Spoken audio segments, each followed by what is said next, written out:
Bloomington Mayor Steve Stockton, along with other city officials, held an open forum for Bloomington residents last night.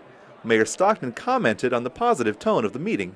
I was very pleased that while people may have suggestions and so on, we didn't hear just loud complaints. We heard people say, "Have you ever considered changing this?" We heard some compliments. Many issues were brought up in the meeting. The majority of issues raised involved the city's handling of deteriorating road conditions in many parts of town. Other concerns raised often seemed in conflict with one another.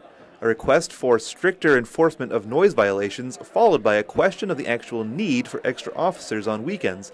Likewise, a call for cutbacks in spending on city employees, alongside a concern for declining pensions. Ultimately, it's a question of balance. I think some of the questions brought out the issue of how we have to balance. We cut expenses, we cut employees, and then people say, well, can't we do more and more? Indeed, the response to concerns that were voiced often traced back to an issue of available funding. Still, the session ended on a positive note, with a compliment for recent improvements in parks and recreation around the city. For TV10 News, I'm Seth Wubbles.